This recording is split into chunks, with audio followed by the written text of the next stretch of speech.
Vamos pensar essa ideia do fascismos no plural e principalmente os seus enraizamentos, da onde que vai surgir o radical desse fascismo, ok?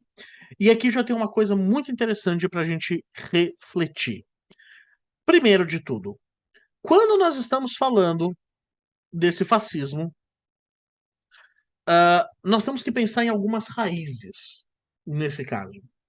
E quando nós estamos falando de raízes, a gente tem que entender que nem tudo é muito preto no branco.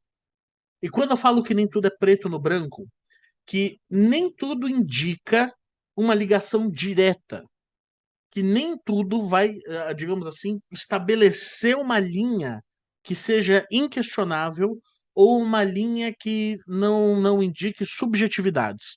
Vocês estão vendo aí na primeira foto já uma figura em que o Daniel falou bastante, que é o Joseph Mestre, ah, e que o Mussolini mesmo já disse que não tinha nada a ver com ele, né? Mas a gente tem que pensar em algumas circunstâncias nesse caso, que muitas ideias do fascismo elas derivam de reações a algumas revoluções que nós tivemos antes do século XX. Nós que elas derivam principalmente de movimentos progressistas que nós tivemos antes do século XX. Às vezes eu vou colocar e às vezes eu vou tirar o slide, tá? Então, agora não dá para ver o slide porque eu tirei. Mas, basicamente, a gente vai entender que muitos intelectuais que vão pensar o fascismo no começo do século XX, eu já vou falar um deles, que é o Giovanni Gentili, estão olhando para ideias que vão derivar de processos reacionários a algumas revoluções progressistas. E eu posso citar a de 1789, a de 1830, de 1848, de 1871. E aí, vários nomes aparecem como esses percussores. Na primeira foto que vocês viram ali no slide, tinha o de Maistre, que foi um cara que ele condenou o iluminismo do século XVIII, criticou uma certa subversão do domínio da religião tradicional, e das elites tradicionais. Então, defendia a figura do carrasco, né, o carrasco público, como se ele fosse um protetor de uma hierarquia social que fosse colocada ali de forma divina. O Gustave Le Bon, um pensador francês, que chegou a escrever uma cartilha sobre como você podia fugir da barbárie das massas para criar uma, uma motivação reacionária, uma motivação de reação a isso. E Politain, que vai ser um eterno, digamos assim, pessimista em relação à ascensão das massas ao poder, e que vai inclusive dizer que essas massas elas estão num estágio inferior da evolução biológica. Principalmente quando ela é comparada aos aristocratas, né? Então a questão biológica aparece nesses pensamentos, né? Nesse pensamento. Como vocês podem ver também nessa próxima imagem, do lado do mestre, o Borré, Maurice Barré, que é um pensador importante nesse caso, porque ele vai fundir um pensamento étnico, sobretudo baseado no racismo científico, com um nacionalismo extremamente autoritário, para afirmando que são as raças inferiores que vão levar a civilização à decadência e só um processo de nacionalização, um processo nacionalista pode salvar a humanidade. Isso assim, eu tô falando dos franceses. O Arthur de Gobineau é um exemplo deles. Inclusive, aqui na imagem do lado, vocês estão vendo uma imagem que faz referência à frenologia, que seria assim, uma pseudociência muito popular no século XIX, que dizia que era possível você analisar a essência das pessoas pelo formato do crânio. E que dizia que por conta disso você podia, por exemplo, já entender que o negro tinha uma essência violenta, uma essência criminosa, uma essência inferior biologicamente. Isso tudo eu tô falando do século XIX. Isso tudo eu tô falando do século XIX. E nesse sentido, nossa, eu poderia falar dos alemães, dos românticos alemães, como o Stecker, o von Herder, o Becker, o Fritsch, os darwinistas raciais. Agora, note que eu estou falando vários nomes e nenhum deles é italiano. Por quê? Porque, como eu disse, o fascismo não é um produto de tradições nacionais específicas. Isso é muito importante vocês terem em mente. Se o fascismo se cristalizou primeiro na Itália, isso aconteceu por conta de circunstâncias que permitiram. E não porque existia algo ideologicamente predestinado a isso. Porque se fosse algo ideologicamente predestinado, era muito mais fácil acontecer na Inglaterra, era muito mais fácil acontecer na França do que em si na Itália. A análise histórica, e quando nós paramos aqui para pensar historicamente esse processo, a gente tem que entender que isso só é possível, pensar historicamente só é possível se pensarmos nas condições e não nas leis. Porque o que acontece na Itália é uma série de condições que vai materializar um conjunto desses pensamentos que eu acabei de falar para vocês. Como eu disse lá no começo, em 1914, você vai encontrar tendência protofascista em vários lugares na Europa. Em vários. Mas é na Itália que essa experiência vai chegar primeiro. É na Itália que ela vai se dar, que ela vai se, digamos assim, chegar às bases da política, chegar ao pensamento político. Bom, tendo isso, a nossa introdução, vamos então ir ao que interessa. Vamos tentar compreender um pouco dessa materialidade histórica do fascismo. E aí tem uma figura que muitas vezes é deixada de lado para a gente compreender o pensamento fascista, que é do pedagogo, ideólogo e filósofo Giovanni Gentili. Aqui, para mim, é um marco muito importante. O Giovanni Gentili, ele é um cara do século XIX, um profundo leitor de uma tradição alemã da filosofia, né, que vai de Kant a Hegel, Schopenhauer, inclusive é um leitor assíduo de Marx, e é o cara que, digamos assim, ele vai dar base intelectual para o fascismo. E é duas coisas que eu queria compreender com vocês. Entender uma corrente filosófica do fascismo, ou seja, como se chegar ali no fascismo, numa questão ideológica ou idealizada até, e as condições políticas italianas para isso. Para aí a gente conseguir entender diferenças e até conseguir discutir as questões do nosso tempo. O Giovanni Gentili, ele tem uma grande contribuição na história da filosofia, principalmente de algo que ele vai elaborar junto com o Croce, que é analisar ou fazer, digamos assim, abrir um leque de possibilidades do pensamento hegeliano, sobretudo do idealismo hegeliano. Então, vamos pensar nesse primeiro ponto aqui. Qual que é a variação desse idealismo hegeliano? Vou tentar ser o mais didático possível, né? Que a gente está lidando com uma questão complexa da filosofia. Mas o Hegel vai argumentar que a realidade ela possui uma essência que é espiritual e que o mundo material ele seria uma manifestação externa dessa realidade espiritual. Muitos de vocês sabem disso porque estudaram Marx. E entende que esse é um momento de ruptura entre Hegel e Marx. Porque Marx vai entender o contrário, que é a partir da base material da vida em que nós vamos conseguir manifestar a nossa consciência. Tanto é que Marx a gente chama a principal corrente do pensamento marxista de materialismo histórico dialético. O materialismo vem desse rompimento com a tradição hegeliana de pensar que é pelas bases materiais que nós vamos conseguir desenvolver a nossa consciência, ok? Hegel está partindo de um movimento contrário. Ele é um idealista.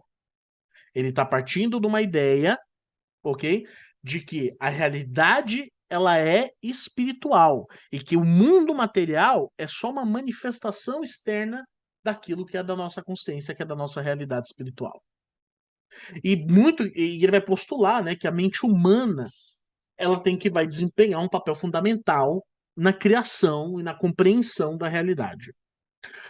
Aonde entra o Giovanni Gentili a partir disso daí? Ele vai estender o pensamento hegeliano para desenvolver aquilo que ele chama de neo-idealismo. Que é quando ele vai expandir essa ideia ao afirmar que a realidade ela é completamente subjetiva e que depende inteiramente da atividade da mente humana. Então ele argumenta, ele vai estabelecer que a mente não é apenas ela não apenas interpreta a realidade, mas ela vai criar ativamente a realidade por meio da consciência. Porque para o Gentili a consciência individual ela é inseparável da realidade. Vão me acompanhando, tá? Ok? Então ele vai rejeitar completamente uma ideia de que existe uma realidade objetiva, para enfatizar a importância da liberdade individual na construção da realidade. Nós vamos chegar ao Estado fascista já com isso. Ok? Então, nessa perspectiva, ele tem esse neo-idealismo, como se fosse uma extensão do idealismo hegeliano, que vai dar importância para a subjetividade da realidade, o papel ativo da mente humana na construção dessa realidade. Ok? Tendo nisso, essa concepção neo-idealista do Gentili vai ser conectada com a política. E como é que ele vai fazer isso? Como é que o neo-idealismo do Gentili se conecta com a política? Porque no contexto do fascismo, o Gentili vai aplicar os princípios do neo-idealismo defendendo que as consciências individuais precisam de um Estado totalitário.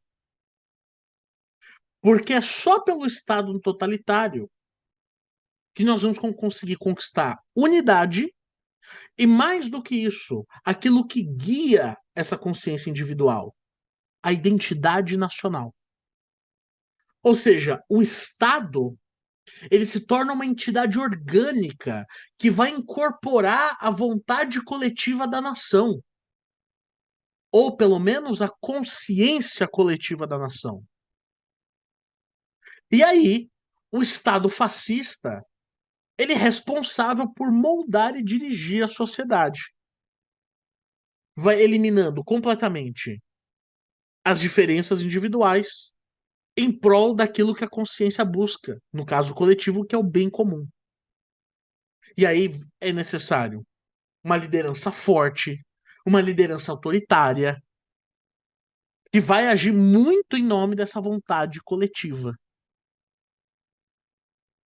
É muito interessante porque uma autora muito importante do século XX, chamada Hannah Arendt, ela vai indiretamente falar sobre essa consciência coletiva manifesta em um pedaço do público que ela vai chamar de ralé. Quem já leu A Origens do Totalitarismo, da Hannah Arendt, e eu tenho diversas críticas a Hannah Arendt, tá longe de ser uma autora que eu goste muito, mas a Hannah Arendt, ela vai identificar, ela não cita o Giovanni Gentili diretamente, mas ela dá nome para um público que vai, digamos assim, desenvolver essa consciência coletiva que vai chamar de ralé. Aqui em português, quando a gente fala ralé, a gente está pensando muito como posso dizer assim, num nome pejorativo para as classes economicamente mais baixas, para as classes economicamente mais subalternas. O que a Hannah Arendt está chamando de ralé é uma outra coisa e não depende das classes econômicas. Ela vai dizer que a ralé existe em toda a classe social, que são pessoas que ah, são ignorantes politicamente. E por serem ignorantes politicamente, elas nunca vão se sentir representadas na política. E por conta disso, elas não vão conseguir identificar, sobretudo, as diferenças entre os políticos. Então, vai ser aquele grupo que vai ter uma consciência coletiva de que todo político é igual, que não existe nenhuma diferença entre eles. Ela tem um único apego, que é o que o Gentili está demonstrando no neoidealismo. Aliás, no neoidealismo. Qual que é esse único apego que a Haller tem? Esse único apego se chama nacionalismo. Amor à nacionalidade. Amor à pátria. E por não se sentir representada na política, ela entende que nenhum político está à altura da sua pátria. Está à altura desse amor que ela sente pela pátria. Ao passo que ela vai depender de uma voz única, que é de um líder, que é de um líder forte, ou pelo menos o que a Hannah Arendt chama de homem forte, e que essa pessoa vai ser a voz angustiada dessa ralé. Ao ponto que o papel principal da ralé vai passar a ser defender essa esse homem forte, defender esse esse esse líder. E aí, inclusive, ela coloca uma diferença muito grande, muito interessante aqui. Qual é a diferença da ralé e do povo? Que o povo, em todo o processo revolucionário, ele luta por pautas e representatividade. A ralé luta pelo líder. Porque o líder tem um papel fundamental no processo neoidealista. Ele defende a pátria porque ele é o responsável por apontar quem é o inimigo da pátria. E o século XX, ele traz uma novidade nesse sentido. Quem que é o inimigo da pátria na Itália no século XX? Os comunistas. Como vai ser na Alemanha também. Como vai ser em diversos lugares. Como vai ser no Brasil. Ao ponto que criticar o homem forte, criticar o líder, significa que você vai fazer parte do grupo que se coloca como inimigo da pátria.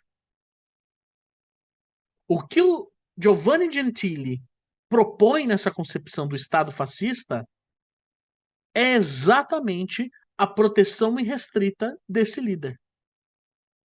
Uma proteção inquestionável que deve ser feita ao líder, porque graças a ele que a consciência coletiva que se estende desse processo da realidade subjetiva está sendo protegida. A questão da unidade é provida pelo homem forte. É o que o Gentili está estabelecendo como neo-idealismo e que ele é a base filosófica para se pensar o fascismo. Bom, tem mais um ponto aqui que a gente precisa analisar do quanto Gentili é importante, que é uma concepção, um conceito que a gente chama de religião política. O último ponto aqui. Religião política.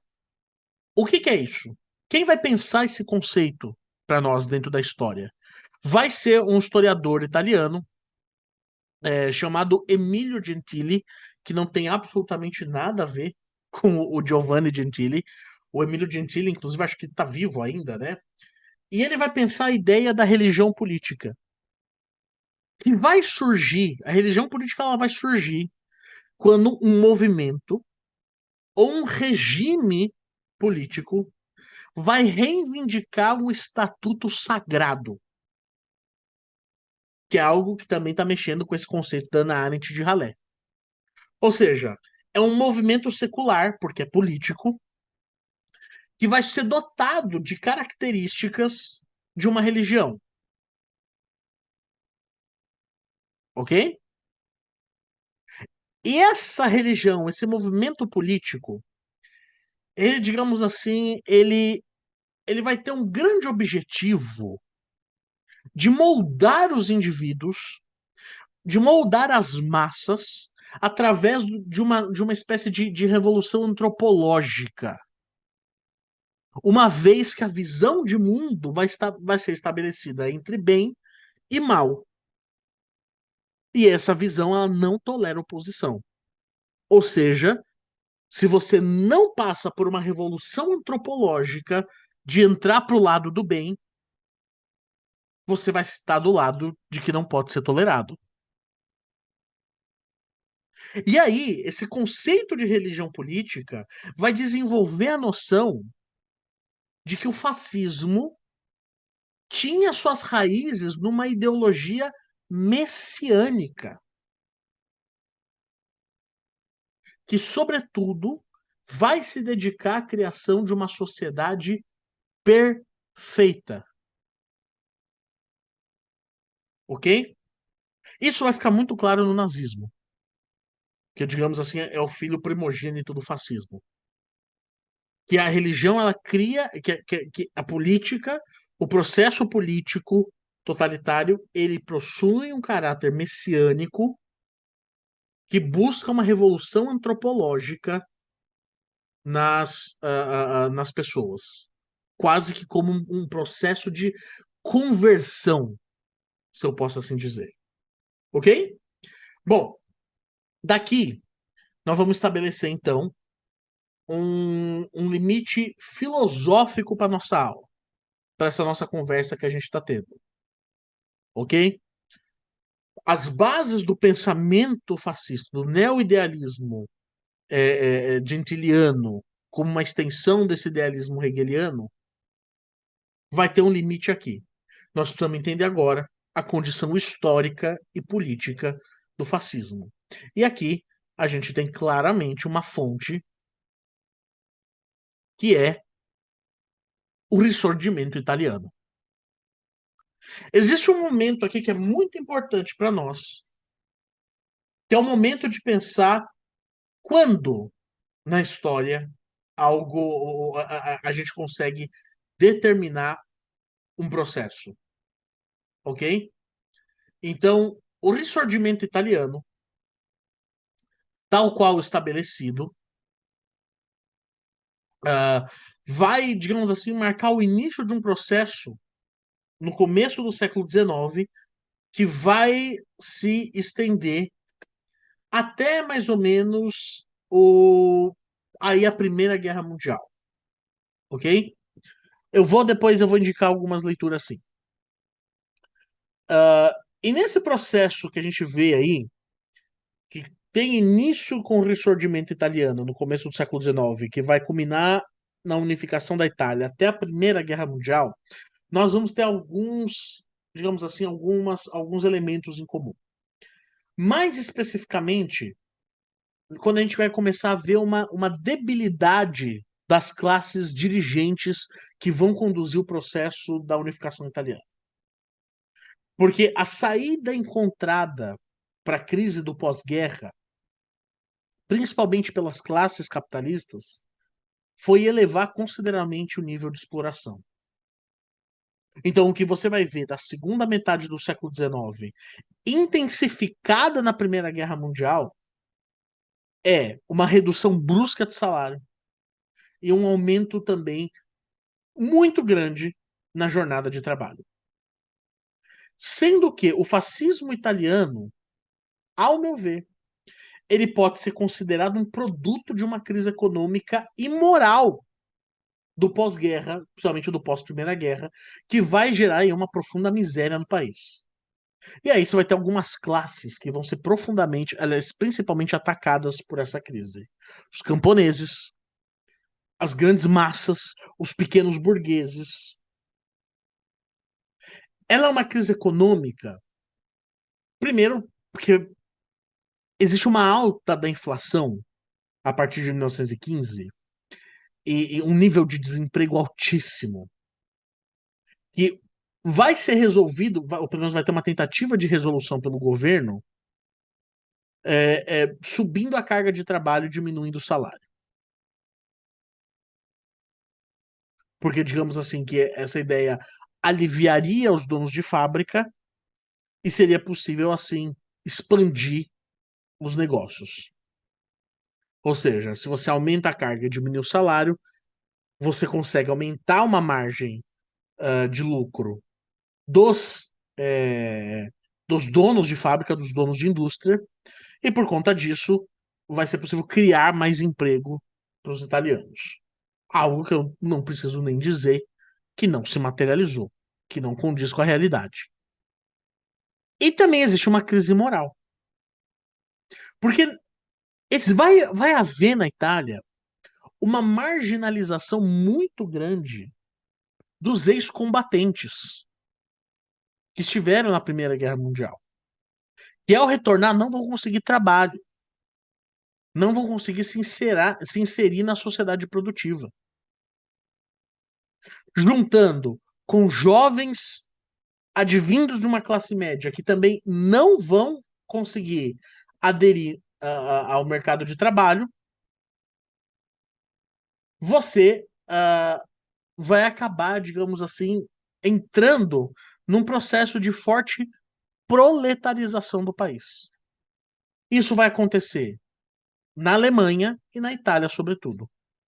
Vai ter um processo de proletarização tão tão forte na Itália, que vai acontecer um episódio que nós vamos chamar de Bienio Rosso. O que é o Bienio Rosso? O Bienio Rosso, ou Bienio Vermelho, que vai acontecer na Itália, olha como a Itália é um país fascinante para você pensar essas transformações históricas. Vai acontecer lá entre 1919 e 1921, quando diversas fábricas na Itália vão ser tomadas pelos trabalhadores. Diversas vão ser ocupadas e ser administradas pelo proletariado. Agora, se você já conhece um pouco de data histórica, você está pensando o seguinte, pô, mas se isso aconteceu entre 1919 e 1921, como raios 1922 aconteceu? Porque em 1922 o que que a gente vai ter? Marcha sobre Roma. A gente vai ter fascista tomando a capital da Itália. E aí é que tá. O Bieno Rosso, ele fracassa em alguns vieses. O primeiro é, vamos lá, você vai ter um grupo de trabalhadores no movimento que vai se espalhar na Itália inteira, que vai tomar diversas fábricas. E o que fazer com isso? Acaba se tornando um movimento político que é infrutífero. E aí entra muito algo que o próprio Gramsci fala. O Gramsci fala: olha, nós tivemos aí o Bienio Rosso, 1920, onde pô, os meios de produção foram tomados. E daí? Porque, de fato, a Itália, os trabalhadores italianos não estavam atentos com algo que o Gramsci vai falar depois e que o Gentili já estava preocupado, que se chama hegemonia. Os trabalhadores italianos conquistaram as fábricas, tomaram os meios de produção e não souberam o que fazer com isso. Por quê? Porque não havia hegemonia política. Porque não havia um processo conscientizador do povo italiano. Algo que o fascismo soube fazer muito bem. Por quê? Porque no neoidealismo, a concepção é primeiro se criar uma consciência coletiva para isso. Então, esse Bieno Rosso, ele não se sustenta, ele vai cair. Inclusive, indico uma leitura em português, que é da Keila Lúcia de Carvalho, chamado Gramsci e o Bieno Rosso, a experiência dos conselhos de fábrica na Itália. Bom, restabelecendo, deixa eu repetir a indicação de leitura que eu fiz, que é de um trabalho da Keila Lúcio de Carvalho, que se chama Gramsci e o Bienio Rosso. Dois pontos, o subtítulo é A Experiência dos Conselhos de Fábrica na Itália. Então, falava eu, colocava, estava dizendo aqui, que uma das coisas que então que acarretou isso foi que esse neoidealismo gentiliano, ele resolvia um problema que os trabalhadores, ao tomar as fábricas na Itália, não tinham, não pensavam, não tinham num horizonte resolver, que era hegemonia. Ainda que a palavra hegemonia seja muito mais de um vocabulário gramsciano, não era do vocabulário do Gentili. Mas quando você busca essa conscientização coletiva no papel desse líder forte e tal, você resolve um problema que os trabalhadores não tinham como prever. E é nessa daí que então o Mussolini vai fundir dois grupos que existiam na Itália, um se chamava Fatti di Azione Internazionalisti e outro se chamava Fatti Autonomi di Azione Rivoluzionaria, e ele vai criar, eu vou mostrar para vocês, o símbolo, assim que eu conseguir fechar outras coisas.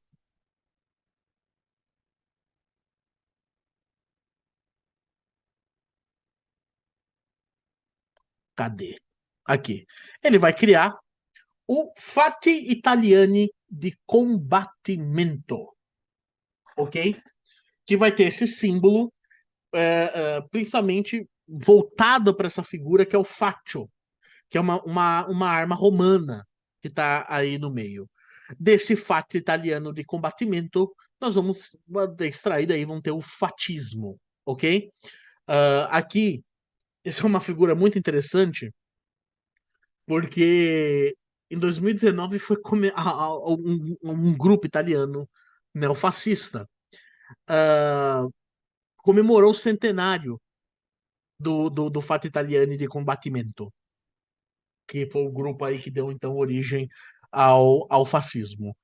E a partir deles, eles vão começar a estabelecer o grande inimigo desse nacionalismo italiano, que vai se concentrar na figura dos socialistas, sobretudo dos anarquistas, dos comunistas, qualquer coisa ligado ao mundo, à influência, sobretudo soviética.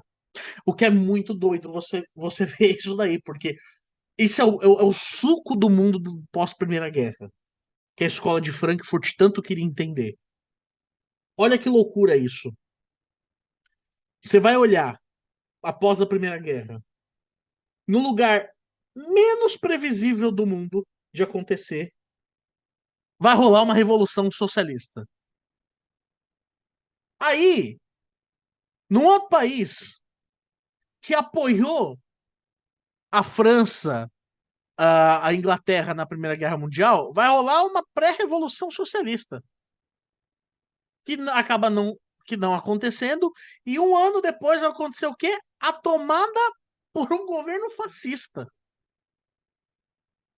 Então, todo esse casamento que a gente vai ver de um prospecto filosófico que nasce com Giovanni Gentili, até um momento político muito, se eu posso assim dizer, muito viável para isso, a gente vai entender como um pensamento histórico que de fato não é possível pensar o tempo como algo predestinado.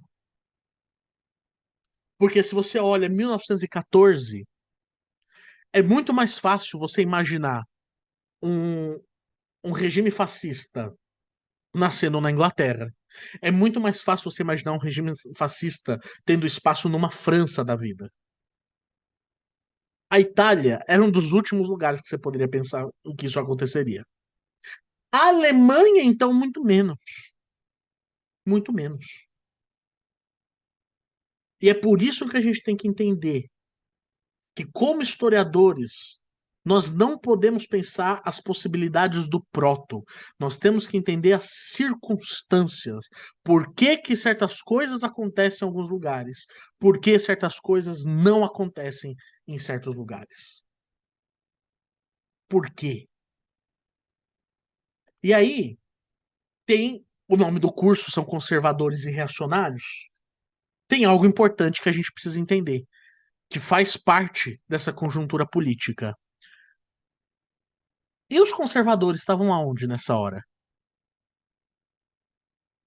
Porque existe muito um discurso no século XXI, principalmente depois da ascensão do bolsonarismo, antes do bolsonarismo, vou dizer do olavismo, por exemplo, dos seguidores do Steve Bannon nos Estados Unidos, ou coisas do tipo, que vão nascer várias narrativas históricas. Uma delas, que não deixa de ser verdade, é de que os conservadores ajudaram muito a derrotar os fascistas e o nazismo.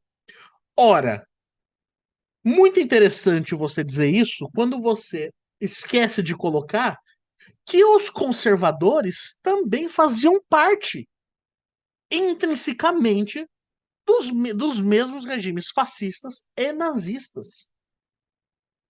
Na Itália, o Mussolini foi saudado por setores conservadores da sociedade. Saudado, porque ele protegeu a Itália do socialismo.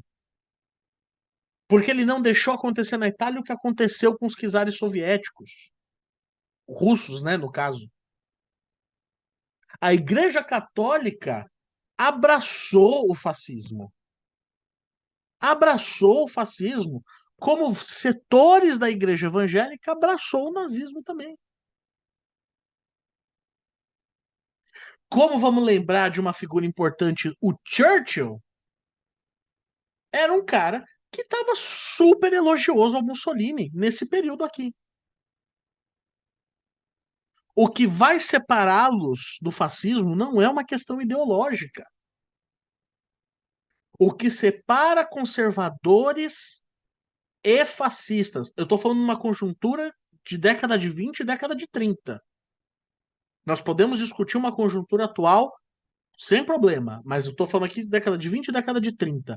O que os separa são questões circunstanciais geopolíticas e não uma questão ideológica. Não uma questão ideológica. Até porque esse inimigo da nação, o principal que a gente vai ver no fascismo italiano, é o mesmo nas democracias liberais de Inglaterra, de Estados Unidos, que são os comunistas. E com isso, não estou dizendo que, nossa, o regime soviético era maravilhoso ou era de extrema liberdade. Não. Mas que a gente precisa saber fazer essa diferenciação por aí. E aí vamos ver como é que se estende esse fascismo para além do eixo Itália e Alemanha, ok? Um exemplo que eu gosto muito é o exemplo britânico. Porque na Inglaterra, você vai ver um grupo muito forte surgir, que é o British Union of Fascists, a União Britânica de Fascistas, com o Oswald Mosley, que é esse rapaz de bigode aí, ao lado do Mussolini. Ele vai ser uma figura importantíssima,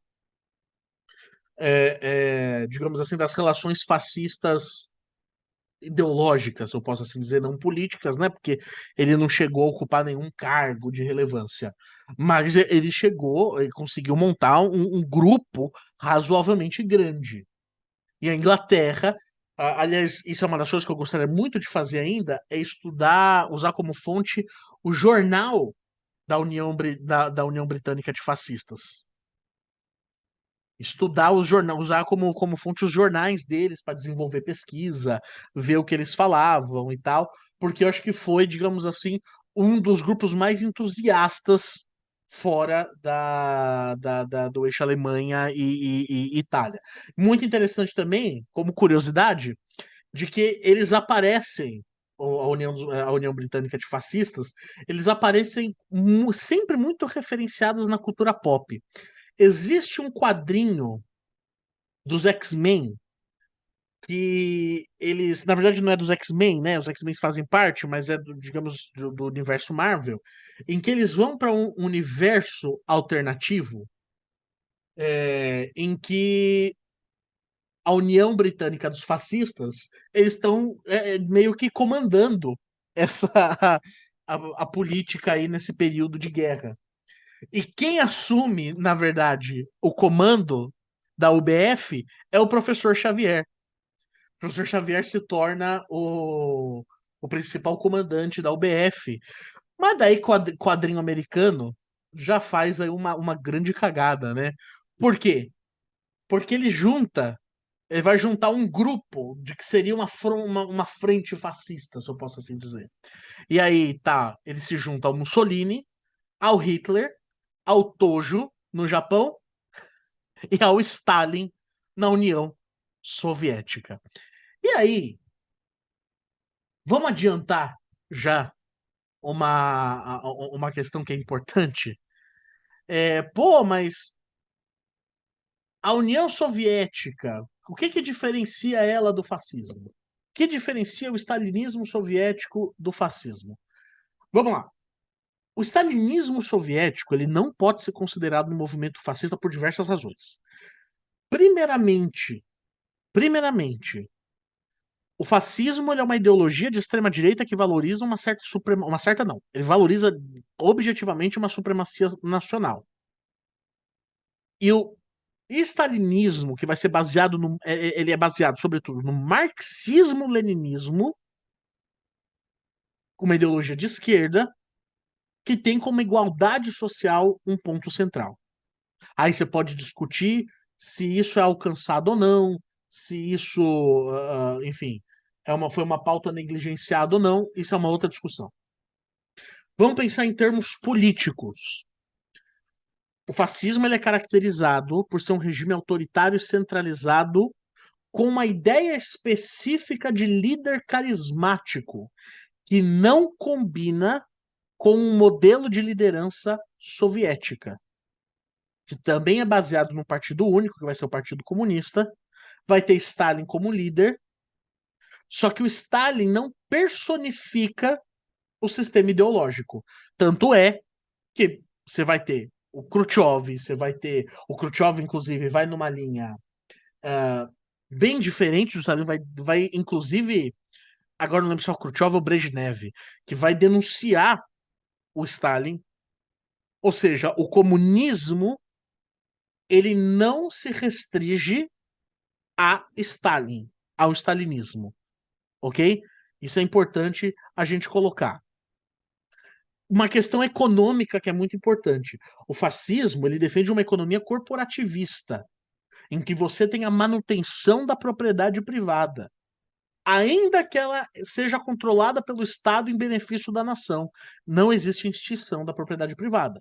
O stalinismo ele implementou o que a gente chama de economia planificada, em que os meios de produção são controlados pelo Estado e não, digamos assim, que o Estado apenas controla ou pelo menos ele mantém influência sobre os que controlam a propriedade privada. Não, o Estado controla a propriedade privada e ele elimina, aliás, ele controla os meios de produção e elimina a propriedade privada, ok? Fascismo. Fascismo valoriza muito a hierarquia social. E principalmente ele valoriza a desigualdade entre as classes, que é exatamente o oposto do stalinismo, que vai pensar numa coletivização da agricultura, numa industrialização acelerada e na de redistribuição de riqueza, ok? Tô falando isso, não é o tema da aula, mas sempre alguém vai perguntar, sempre alguém vai falar sobre isso e tal. Eu acho importante a gente, enfim, trazer o assunto. Bom, um outro modelo que a gente vai ver é no Líbano, com o Pierre Gemayel. Ali, você também vai ter algumas características próprias, como, bom, existe ainda uma busca de um passado glorioso aí, só que no caso do líder libanês vai ser o fenicismo. Então, vai ser um movimento que buscava a implementação do fascismo, mas de um fascismo menos ocidentalizado, de um fascismo que tinha nas raízes fenícias a glória do povo libanês.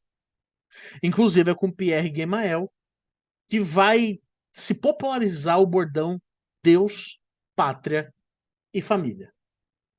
E aí a gente vai chegar no nosso exemplo, o integralismo brasileiro. O integralismo brasileiro, muito personificado na figura do Plínio Salgado, ele vai, digamos assim, ter as suas aproximações com o fascismo italiano. A inspiração é claramente o fascismo italiano, mas a gente precisa entender também que não se pode resumir a isso. Até porque, até porque as questões brasileiras são tipicamente brasileiras. A gente não pega um conceito e transporta para outro lugar. O trabalho do historiador, inclusive, é fugir disso o máximo que puder, ok? Então, eu vou dar um exemplo. Enquanto o fascismo, digamos assim, entendia que o Estado era um fim e que esse Estado ele encarnava a ética, e a partir dessa ética encarnada você vai criar o direito. Então vamos lembrar do neo-idealismo, puxando essa consciência coletiva. Ou seja, não existe direito antes do Estado. É a partir do Estado encarnando a ética que nós vamos pensar o direito. O integralismo, ele já pensava um processo diferente. Ele entendia que, na verdade, o direito era um fim. Ele seria um bem comum, o fim. Os direitos, aquilo que o Plínio Salgado chamava de direitos naturais da pessoa humana. E o Estado seria um meio para isso. E como meio, você conseguiria proteger e defender os direitos naturais que já existem antes do Estado. Ok? Foi inclusive nisso que, digamos assim, facilitou uma aproximação com o Estado Novo, uma aproximação com Vargas, ainda que depois eles foram chutados, se eu posso assim dizer. Bom, a África do Sul é um outro bom exemplo dessas diferenças que eu estudo. No caso da África do Sul, você vai ver os movimentos, na verdade, que não são apenas fascistas, mas eles têm a especificidade de serem movimentos nazistas, de fato. Que tanto pela influência do evangelismo alemão no país, quanto pela própria configuração racial. A África do Sul vai ter uma questão dos afrikaners, que são os eslavos franceses que ocupam o país desde do século XVII e que buscam um Estado para si, e uma configuração diferente racial, que é uma porcentagem de população negra muito superior que existia na Alemanha. Aí você pode falar que então tinha tudo para fracassar, já que a gente está falando de uma parcela muito mínima da sociedade. Mas olha que loucura. Enquanto a Segunda Guerra Mundial acaba Os campos de concentração são descobertos. Você tem o julgamento de Nuremberg. E o mundo inteiro está lidando com, se eu posso assim dizer, com. Não é influência, mas é a herança. Lidando com a herança do nazifascismo. O mundo começando a questionar o fascismo. Tentando buscar em si aonde resolver esses problemas. Você vai ver um país como a África do Sul tomando o caminho contrário. 7 anos após a descoberta dos campos de concentração, o fim do fascismo na Europa Central, o que você tem na África do Sul? O apartheid.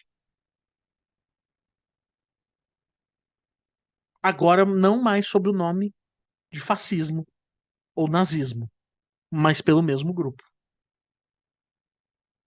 É depois dessa discussão da herança que você vai ter a ascensão do Franco na Espanha, Salazar em Portugal.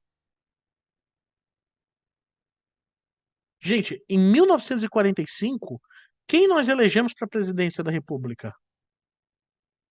Dutra. Sabe quem era Dutra? Um ex-ministro militar do Vargas, extremamente entusiasta do regime nazista. Ou seja,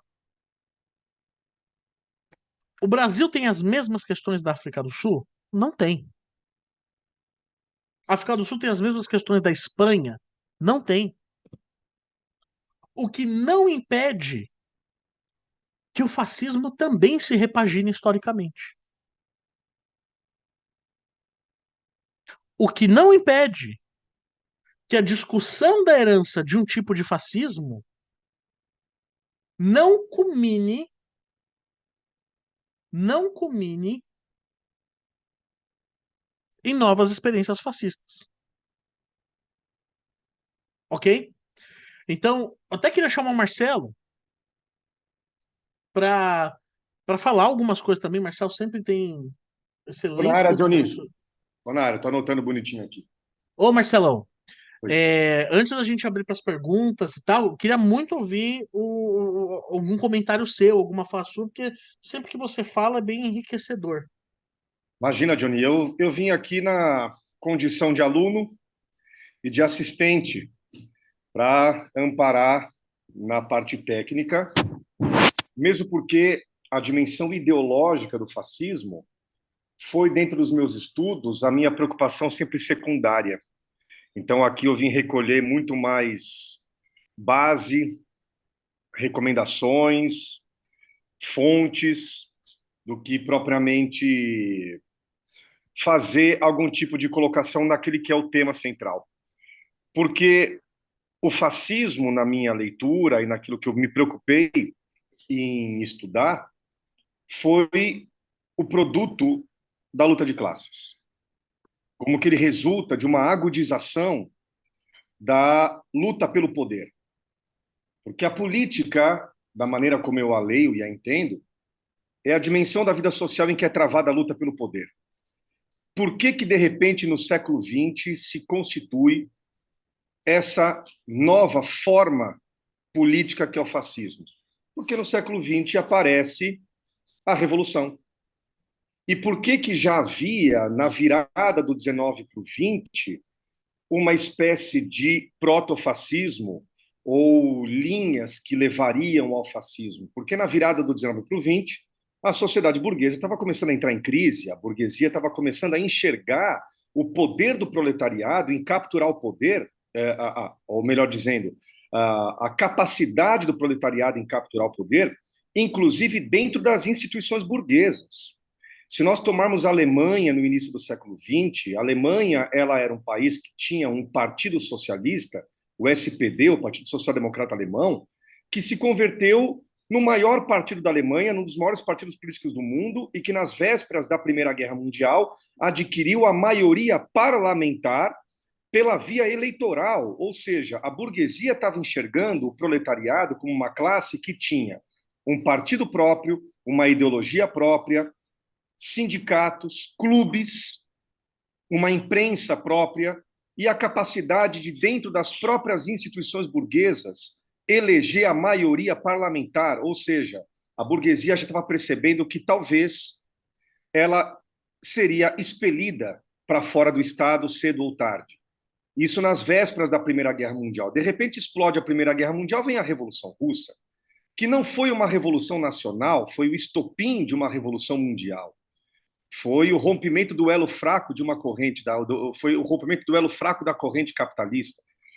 Expande-se a revolução pela Alemanha, a Itália vive o biênio vermelho, né, os 2 anos vermelhos, e é desse ambiente que, no meu estudo, eu vejo emergir o fascismo como um fenômeno político novo, como um expediente de emergência de uma burguesia desesperada para tentar se manter no poder, mas precisando se utilizar de novos métodos, porque os seus métodos regulares de controle do Estado já estavam escorrendo por entre os dedos, né? E nesse sentido, por que eu fiz esse retrospecto? Porque dentro desse estudo e dentro da análise concreta do fascismo e da luta pelo poder, ficou um tanto relegado a um segundo plano a minha análise da formação do fascismo enquanto ideologia. Nesse sentido, eu fiz esse retrospecto para dizer que hoje eu fui teu aluno, Johnny, e aprendi demais, cara. Parabéns. Pô, quem sou eu para ensinar alguma coisa para você, Marcelo? Mas eu concordo veementemente com o que você falou, principalmente sobre esse expurgo da burguesia do Estado, em que o fascismo, de certa forma, foi um botão de emergência circunstancial que apareceu ali para salvaguardá-los. De fato, Sim, inclusive, gostaria que, agora que a gente vai ver as perguntas, que você ficasse aqui para responder comigo. com certeza. Vamos